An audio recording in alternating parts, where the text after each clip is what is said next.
C'est à Lisbonne qu'Hervé Di Rosa a jeté l'encre depuis 2013. Un artiste français heureux d'exposer son univers au musée d'art, d'architecture et de technologie.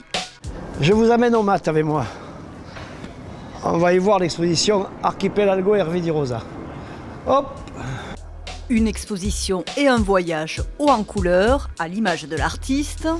Par là ou par là? Qui nous embarque dans son monde, le pays des arts modestes, pour lequel il a créé un musée à Sète, dans le sud de la France, il y a 23 ans. Au départ, une simple caravane abritant ses collections de figurines qui nourrissent depuis toujours son imaginaire.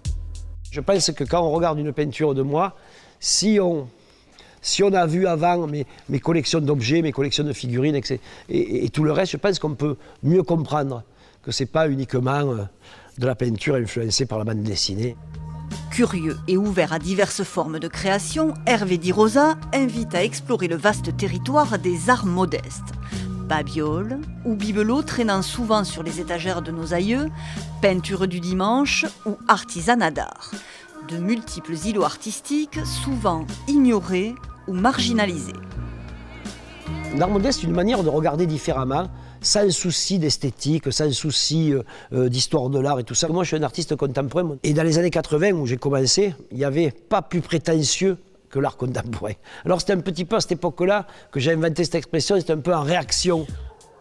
Un chercheur d'art qui nous offre un tour du monde, ou presque, à travers ses collections. Un véritable cabinet de curiosités où cohabitent un amas de boules à neige ou des sculptures en papier mâché des frères Linares, artistes mexicains, auprès desquels Hervé Di Rosa a réalisé ses propres créations.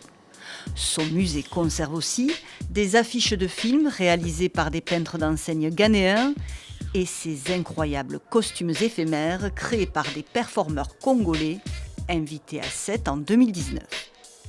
Et c'est là où se tient quelque chose pour moi de magique sur la pauvreté des matériaux parfois, qui en fait quelque chose d'attirant, d'étrange, d'enchanté, de bizarre. C'est ça l'art modeste aussi. Des choses non seulement qui me touchent, mais qui m'influencent. Parce que tout ce que vous voyez ici, c'est des objets, des créations qui forment ma pensée et qui forment aussi la manière de peindre.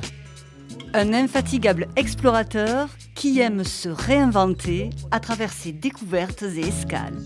Son nouveau chantier, la peinture de ses personnages fétiches sur azulejo, faïences emblématiques du patrimoine portugais, une technique qu'Hervé Di Rosa a apprise auprès d'artisans à Lisbonne.